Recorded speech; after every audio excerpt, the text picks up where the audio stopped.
ಎಲ್ರಿಗೂ ನಮಸ್ಕಾರ. ನೀವು ಮೊದಲ ಸಲ ತಿರುಪತಿಗೆ ಹೋಗ್ತಿದ್ದೀರಾ? ದರ್ಶನ ಹೇಗೆ ಪಡೆಯೋದು? ಯಾವ ಟಿಕೆಟ್ ಬೆಸ್ಟ್? ರೂಮ್ ಎಲ್ಲಿ ಸಿಗ್ತದೆ? ತಿರುಮಲಗೆ ಹೇಗೆ ಹೋಗಬೇಕು? ಎಷ್ಟು ಟೈಮ್ ಬೇಕಾಗ್ತದೆ? ಟೆಂಪಲಲ್ಲಿ ಯಾವ ರೂಲ್ಸ್ ಫಾಲೋ ಮಾಡಬೇಕು? ಈ ಎಲ್ಲ ಡೀಟೇಲ್ಸ್ನ ಈ ಒಂದು ವಿಡಿಯೋದಲ್ಲೇ ಹೇಳ್ತೀನಿ. ಹಾಗಾದರೆ ವಿಡಿಯೋನ ಕೊನೆ ತನಕ ನೋಡಿ. ಬೆಂಗಳೂರಿಂದ ತಿರುಪತಿಗೆ ಹೇಗೆ ಹೋಗೋದು? ಬೆಂಗಳೂರಿಂದ ತಿರುಪತಿ ಸುಮಾರು 250 ಕಿಲೋಮೀಟರ್ ಇದೆ. ನೀವು ಬಸ್ ಅಥವಾ ಟ್ರೈನ್ ಮೂಲಕ ತಿರುಪತಿ ಹೋಗ್ಬೋದು. ತಿರುಪತಿ ರೈಲ್ವೆ ಸ್ಟೇಷನ್ ಹತ್ರ ಪ್ರೈವೇಟ್ ಲಾಡ್ಜಸ್ ತುಂಬ ಸಿಗ್ತದೆ. ಸುಮಾರು 800ರಿಂದ 1500 ರೇಂಜಲ್ಲಿ ರೂಮ್ ಸಿಗ್ಬೋದು. ಇದರ ಜೊತೆಗೆ TTD ಅಕೊಮಡೇಷನ್ ಆಪ್ಷನ್ಸ್ ಕೂಡ ಇದೆ. ಅದನ್ನು ಅಫಿಷಿಯಲ್ TTD ವೆಬ್ಸೈಟ್ ಮೂಲಕ ಚೆಕ್ ಮಾಡಿ ಬುಕ್ ಮಾಡ್ಬೋದು. ಡೀಟೇಲ್ಸ್: ತಿರುಪತಿಯಲ್ಲಿ ಮುಖ್ಯವಾಗಿ ಫ್ರೀ ದರ್ಶನ, ಟೋಕನ್ ಬೇಸ್ಡ್ ದರ್ಶನ ಮತ್ತು ಸ್ಪೆಷಲ್ ಎಂಟ್ರಿ ದರ್ಶನ ಆಪ್ಷನ್ಸ್ ಇರುತ್ತೆ. ಹಾಗಾದರೆ ಬನ್ನಿ ಒಂದೊಂದಾಗಿ ನೋಡೋಣ. ಫ್ರೀ ದರ್ಶನಗೆ ಟಿಕೆಟ್ ಪ್ರೈಸ್ ಇಲ್ಲ. ನೀವು ಫ್ರೀ ದರ್ಶನ ಕ್ಯೂ ಅಲ್ಲಿ ನಿಲ್ಲಬೇಕು. ಆದರೆ ಇದರಲ್ಲಿ ಒಂದು ಪ್ರಾಬ್ಲಮ್ ಅಂದರೆ ದರ್ಶನ ಕಂಪ್ಲೀಟ್ ಆಗೋಕ್ಕೆ ಎಷ್ಟು ಟೈಮ್ ಬೇಕು ಅಂತ ಎಕ್ಸಾಕ್ಟ್ ಆಗಿ ಹೇಳಲಿಕ್ಕೆ ಆಗಲ್ಲ. ರಶ್ ಹೆಚ್ಚಿದ್ರೆ ತುಂಬ ಟೈಮ್ ತಗೊಳ್ತದೆ. ಕೆಲವೊಮ್ಮೆ 24 ಗಂಟೆ ತಗೊಳ್ಬೋದು, ಇಲ್ಲ ಇನ್ನೂ ಹೆಚ್ಚು ಟೈಮ್ ತಗೊಳ್ಬೋದು. ನಾನು ಹೋದಾಗ ತುಂಬ ರಶ್ ಇತ್ತು. ನನಗೆ 18 ಗಂಟೆ ತಗೊಂಡಿತ್ತು ದರ್ಶನ ಸಿಗಲಿಕ್ಕೆ. ಫ್ರೀ ದರ್ಶನ ಕ್ಯೂ ಆಲ್ಮೋಸ್ಟ್ 5 ಕಿಲೋಮೀಟರ್ ಅಷ್ಟು ದೂರ ಇತ್ತು. ಆದ್ದರಿಂದ ಪ್ರಾಯದವರು ಮತ್ತು ತುಂಬ ಗಂಟೆ ಲೈನಲ್ಲಿ ನಿಲ್ಲಕ್ಕೆ ಆಗದವರು ಫ್ರೀ ದರ್ಶನಕ್ಕೆ ಹೋಗಬೇಡಿ. ನೆಕ್ಸ್ಟ್, ಫ್ರೀ ದರ್ಶನ ಟೋಕನ್. ಇನ್ನೊಂದು ಆಪ್ಷನ್ ಅಂದರೆ ಫ್ರೀ ದರ್ಶನ token. TTD token distribution centres ಅಲ್ಲಿ ಟೋಕನ್ ಸಿಗ್ತದೆ. ಈ 3 ಸ್ಥಳಗಳಲ್ಲಿ ಟೋಕನ್ ಸಿಗ್ತದೆ. ಭೂದೇವಿ ಕಾಂಪ್ಲೆಕ್ಸ್, ಆಲಿಪೆರಿ ಚೆಕ್ ಪಾಯಿಂಟ್ ಹತ್ರ ಇದೆ. Srinivasam complex, central bus stand ಹತ್ರ ಇದೆ. ವಿಷ್ಣು ನಿವಾಸಂ ರೈಲ್ವೆ ಸ್ಟೇಷನ್ ಆಪೋಸಿಟ್ ಇದೆ.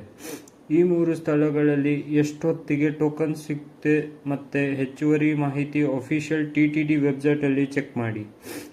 ಸಾಮಾನ್ಯವಾಗಿ ಟೋಕನ್ ತೆಗೆದಾಗ ಅದೇ ದಿನ ಬದಲಿಗೆ ಮುಂದಿನ ದಿನ ದರ್ಶನ ಸ್ಲಾಟ್ ಸಿಗಬಹುದು. ಟೋಕನ್ ತಗೊಳ್ಳಿಕ್ಕೆ ಕ್ಯೂ ಇರಬಹುದು ಮತ್ತು ರಶ್ ಇದ್ದಾಗ 3ರಿಂದ 4 ಗಂಟೆ ಅಥವಾ ಅದಕ್ಕಿಂತ ಹೆಚ್ಚು ಟೈಮ್ ಕೂಡ ಆಗಬಹುದು.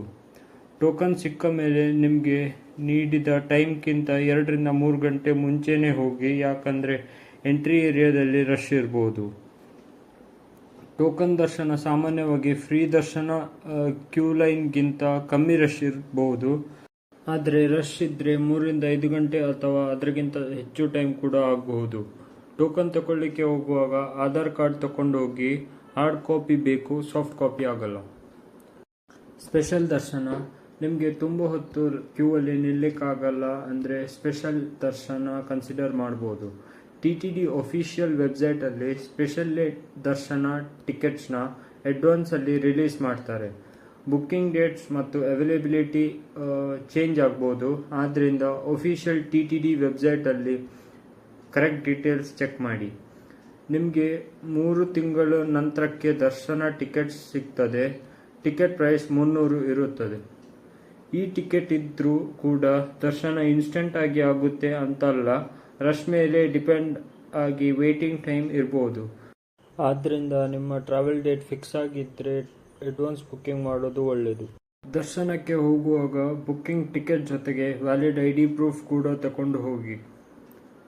ಲಡ್ಡು ಪ್ರಸಾದ. ಸಾಮಾನ್ಯವಾಗಿ ಪ್ರತಿ ದರ್ಶನ ಟಿಕೆಟಿಗೆ 1 ಲಡ್ಡು ಫ್ರೀ ಇರ್ತದೆ. ದರ್ಶನ ಮುಗಿದ ಮೇಲೆ ಲಡ್ಡು ಕಲೆಕ್ಟ್ ಮಾಡೋಕ್ಕೆ ಡೈರೆಕ್ಷನ್ಸ್ ಹಾಕಿರ್ತಾರೆ. ಆ ಡೈರೆಕ್ಷನ್ಸ್ ಫಾಲೋ ಮಾಡಿ ಪ್ರಸಾದ ಕೌಂಟರ್ಗೆ ಹೋಗಿ ಲಡ್ಡು ತಗೊಳ್ಳಿ. ಎಕ್ಸ್ಟ್ರಾ ಲಡ್ಡು ಬೇಕಾದರೆ ಅವೈಲೇಬಲ್ ಇದ್ದರೆ ಅಡಿಷನಲ್ ಪೇಮೆಂಟ್ ಮಾಡಿ ಎಕ್ಸ್ಟ್ರಾ ಲಡ್ಡು ಪರ್ಚೇಸ್ ಮಾಡ್ಬೋದು. ಒಂದು ಟಿಕೆಟಿಗೆ ಇಷ್ಟು ಎಕ್ಸ್ಟ್ರಾ ಲಡ್ಡು ಮಾತ್ರ ತಗೊಳ್ಬೋದು ಅಂತ ಇರ್ತದೆ. ತಿರುಪತಿ ಟೆಂಪಲ್ಗೆ ಹೇಗೆ ಹೋಗುವುದು? ಈಗ important point. Tirupati railway station Tirupati ಟೌನಲ್ಲಿ ಇದೆ. ಆದರೆ ಶ್ರೀ ವೆಂಕಟೇಶ್ವರ ಸ್ವಾಮಿ ಟೆಂಪಲ್ ತಿರುಮಲ ಬೆಟ್ಟದ ಮೇಲೆ ಇದೆ.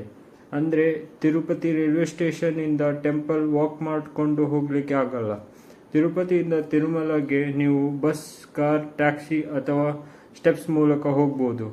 ತಿರುಪತಿ ಸೆಂಟ್ರಲ್ ಬಸ್ ಸ್ಟ್ಯಾಂಡ್ ಇಂದ ತಿರುಪತಿಗೆ ಡೈರೆಕ್ಟ್ ಬಸ್ಸಸ್ ಸಿಗ್ತದೆ. ಸ್ಟೆಪ್ಸ್ ಹತ್ತಿ ತಿರುಮಲಗೆ ಹೋಗಬೇಕು ಅಂದರೆ ಸ್ಟೆಪ್ ಸ್ಟಾರ್ಟಿಂಗ್ ಪಾಯಿಂಟ್ ವರೆಗೆ ಕಾರ್ ಇಲ್ಲ ಆಟೋ ಇಲ್ಲ ಜೀಪ್ ಮಾಡ್ಕೊಂಡು ಹೋಗಬೇಕು. ನೀವು ಸ್ಟೆಪ್ಸ್ ಹತ್ತಿ ತಿರುಮಲೆಗೆ ಹೋಗಬೇಕು ಅಂತ ಡಿಸೈಡ್ ಮಾಡಿದರೆ ಮೇನ್ಲಿ 2 ರೂಟ್ಸ್ ಇದೆ. ಆಲಿಪೆರಿಮೆಟ್ಟು ರೂಟಲ್ಲಿ ಸುಮಾರು 3550 ಸ್ಟೆಪ್ಸ್ ಇದ್ದಾವೆ ಅಂತ ಹೇಳ್ತಾರೆ. ನೀವು ರೈಲ್ವೆ ಸ್ಟೇಷನ್ನಿಂದ ಸ್ಟಾರ್ಟಿಂಗ್ ಪಾಯಿಂಟ್ಗೆ ಆಟೋ ಅಥವಾ ಕ್ಯಾಬ್ ಮಾಡ್ಕೊಂಡು ಹೋಗ್ಬೋದು. ಸ್ಟೆಪ್ಸ್ ರೂಟಲ್ಲಿ ನೀರು, ವಾಶ್ರೂಮ್ ಫೆಸಿಲಿಟೀಸ್ ಸಿಗ್ತದೆ. ಸ್ಟೆಪ್ಸ್ ಹತ್ತುವಾಗ ಚಪ್ಪಲ್ ಅಲೌಡ್ ಇಲ್ಲ. ಇನ್ನೊಂದು ರೂಟ್ ಅಂದರೆ ಶ್ರೀವರಿಮೆಟ್ಟು. ಇಲ್ಲಿ ಸುಮಾರು 2388 ಸ್ಟೆಪ್ಸ್ ಇದ್ದಾವೆ ಅಂತ ಹೇಳ್ತಾರೆ. ಈ starting point Tirupati railway station ಹತ್ರ ಇಲ್ಲ, ಆದ್ದರಿಂದ ಆಟೋ ಇಲ್ಲ ಕ್ಯಾಬ್ ಮೂಲಕ ಸ್ಟಾರ್ಟಿಂಗ್ ಪಾಯಿಂಟ್ಗೆ ಹೋಗಬೇಕು. ಸ್ಟೆಪ್ಸ್ ರೂಟಲ್ಲಿ ನೀರು, ವಾಶ್ರೂಮ್ ಫೆಸಿಲಿಟೀಸ್ ಇದೆ. ಸ್ಟೆಪ್ಸ್ ಹತ್ತುವಾಗ ಚಪ್ಪಲ್ ಅಲೌಡ್ ಇಲ್ಲ. ವರಾಹಸ್ವಾಮಿ ದರ್ಶನ. ಶ್ರೀ ವೆಂಕಟೇಶ್ವರ ಸ್ವಾಮಿ ದರ್ಶನಕ್ಕೆ ಮುಂಚೆ ವರಾಹಸ್ವಾಮಿ ದರ್ಶನ ಪಡೆಯೋದು ಶ್ರೇಷ್ಠ ಅಂತ ನಂಬಿಕೆ ಇದೆ. ಆದ್ದರಿಂದ ಮೊದಲು ವರಾಹಸ್ವಾಮಿ ಟೆಂಪಲ್ ಹೋಗಿ ಆದಮೇಲೆ ಲೈನಲ್ಲಿ ನಿಲ್ಲಿ. Temple rules. ಟೆಂಪಲ್ ಒಳಗೆ mobile phone, camera, smart watch ಮತ್ತು ಎಲೆಕ್ಟ್ರಾನಿಕ್ ಐಟಮ್ಸ್ ಅಲೌಡ್ ಇಲ್ಲ. ದರ್ಶನ ಲೈನ್ ಮುಗಿತಾ ಬರುವಾಗ ಡೆಪಾಸಿಟ್ ಕೌಂಟರ್ಸ್ ಇರ್ತದೆ. ಅಲ್ಲಿ ಮೊಬೈಲ್ ಮತ್ತು ಲಗೇಜ್ ಡೆಪಾಸಿಟ್ ಮಾಡಿ ಹೋಗಬೇಕು. ಸಣ್ಣ ಬ್ಯಾಗ್ ಅಥವಾ ನೆಸೆಸರಿ ಐಟಮ್ಸ್ ಟೆಂಪಲ್ ಒಳಗೆ ಅಲೌಡ್ ಇದೆ. Dress code. ಟೆಂಪಲ್ಗೆ ಹೋಗುವಾಗ ಟ್ರೆಡಿಷನಲ್ ಡ್ರೆಸ್ ಹಾಕಿಕೊಂಡು ಹೋಗೋದು ಒಳ್ಳೆಯದು. ಜೆಂಟ್ಸ್ ಪಂಚೆ ಅಥವಾ ಫುಲ್ ಪ್ಯಾಂಟ್ ಶರ್ಟ್ ಹಾಕಬೇಕು. ಲೇಡೀಸ್ ಸಾರಿ, ಸಲ್ವಾರ್ ಅಥವಾ ಚೂಡಿದಾರ್ ಹಾಕಬೇಕು. ಟೆಂಪಲ್ಗೆ ಹೋಗುವ ಮುಂಚೆ ಡ್ರೆಸ್ ಕೋಡ್ ಗೈಡ್ಲೈನ್ಸ್ ಒಮ್ಮೆ ಚೆಕ್ ಮಾಡಿ. ಕೂದಲು ತೆಗೆಸುವವರು. ನೀವು ತಿರುಮಲಲ್ಲಿ ಕೂದಲು ತೆಗೆಸಬೇಕು ಅಂತ ಇದ್ರೆ ದರ್ಶನ ಕ್ಯೂಗೆ ನಿಲ್ಲುವ ಮುಂಚೆ ಕೂದಲು ತೆಗೆಸಿ ಸ್ನಾನ ಮಾಡಿ ಫ್ರೆಶ್ ಆಗಿ ದರ್ಶನ ಕ್ಯೂಗೆ ಹೋಗಿ. ಫ್ರೀ ದರ್ಶನ ಅಥವಾ ವೇಟಿಂಗ್ ಏರಿಯಾ ಅಲ್ಲಿ TTD ಅವರು ನೀರು, ಆಹಾರ ಕೊಡ್ತಾರೆ. ಆದರೆ ತುಂಬ ಗಂಟೆ ವೇಟಿಂಗ್ ಇರ್ಬೋದು. ಆದ್ದರಿಂದ ನೀವು ಬೇಕಾದ ಸ್ನ್ಯಾಕ್ಸ್ ತಗೊಂಡು ಹೋಗೋದು ಒಳ್ಳೆಯದು. ರಶ್ ಯಾವಾಗ ಹೆಚ್ಚು? ವೀಕ್ಡೇಸ್ ಅಲ್ಲಿ ರಶ್ ಸ್ವಲ್ಪ ಕಮ್ಮಿ ಆಗಿರ್ಬೋದು. ವೀಕೆಂಡ್, ರಜೆ ದಿನಗಳು, ಹಬ್ಬ ಟೈಮಲ್ಲಿ ರಶ್ ತುಂಬ ಹೆಚ್ಚಾಗಿರುತ್ತದೆ. ಆದ್ದರಿಂದ ವೀಕ್ಡೇಸ್ ಹೋಗಲಿಕ್ಕೆ ಪ್ಲ್ಯಾನ್ ಮಾಡಿ. ದರ್ಶನ ಮುಗಿದ ಮೇಲೆ ಮೊಬೈಲ್ ಮತ್ತು ಬ್ಯಾಗ್ಸ್ ಡೆಪಾಸಿಟ್ ಮಾಡಿದರೆ ಎಕ್ಸಿಟ್ ಸೈಡಲ್ಲಿ ಇರುವ ಕೌಂಟರ್ಸ್ಗೆ ಹೋಗಿ ಕಲೆಕ್ಟ್ ಮಾಡ್ಬೋದು. ದರ್ಶನ ಆದಮೇಲೆ ಹತ್ತಿರ ಇರುವ ಹನುಮಾನ್ ಟೆಂಪಲ್ಗೆ ಕೂಡ ಹೋಗಿ ದರ್ಶನ ಪಡೆಯಬಹುದು. ಅದರ ನಂತರ TTD ಅನ್ನಪ್ರಸಾದ ಫೆಸಿಲಿಟಿ ಇದ್ದರೆ ಅಲ್ಲಿ ಅನ್ನಪ್ರಸಾದ ಸ್ವೀಕರಿಸಬಹುದು. ತಿರುಮಲ ಒಳಗೆ ಟ್ರಾವೆಲ್. ತಿರುಮಲ ಒಳಗೆ TTD ಫ್ರೀ ಬಸ್ಸಸ್ ಆಪರೇಟ್ ಆಗ್ತವೆ. ಫ್ರೀ ದರ್ಶನ ಸ್ಟಾರ್ಟಿಂಗ್ ಪಾಯಿಂಟ್ಗೆ ಅದರಲ್ಲಿ ಹೋಗ್ಬೋದು. ತಿರುಪತಿಗೆ ರಿಟರ್ನ್. ದರ್ಶನ ಮುಗಿದ ಮೇಲೆ ತಿರುಮಲದಿಂದ ತಿರುಪತಿಗೆ ಬಸ್ಸಸ್ ಸಿಗ್ತವೆ. APSRTC ಬಸ್ಸಸ್ ರೆಗ್ಯುಲರ್ ಆಗಿ ಆಪರೇಟ್ ಆಗ್ತವೆ. ಇಲ್ಲ ಶೇರಿಂಗ್ ಜೀಪ್ ಸಹ ಸಿಗ್ತದೆ. ಮುಂದಿನ ವಿಡಿಯೋದಲ್ಲಿ ತಿರುಪತಿ ಸುತ್ತಮುತ್ತ ನೋಡಬಹುದಾದ ಸ್ಥಳಗಳ ಬಗ್ಗೆ ಕಂಪ್ಲೀಟ್ ಗೈಡ್ ಕೊಡ್ತೇನೆ. ಈ ವಿಡಿಯೋ ನಿಮಗೆ ಇಷ್ಟ ಆಗಿದ್ರೆ ಲೈಕ್ ಮಾಡಿ, ಶೇರ್ ಮಾಡಿ, ಸಬ್ಸ್ಕ್ರೈಬ್ ಮಾಡೋದು ಮಾತ್ರ ಮರೆಯಬೇಡಿ. ನಿಮ್ಮ ಒಂದೊಂದು ಲೈಕ್ ಮತ್ತು ಸಬ್ಸ್ಕ್ರೈಬ್ ನನಗೆ ಹೊಸ ಟ್ರಾವೆಲ್ ಐಡಿಯಾಸ್ ಮಾಡೋಕ್ಕೆ ತುಂಬ ಪ್ರೋತ್ಸಾಹ ಕೊಡುತ್ತೆ. ಧನ್ಯವಾದಗಳು. ಸಿಗೋಣ ಮುಂದಿನ ವಿಡಿಯೋಲ್ಲಿ.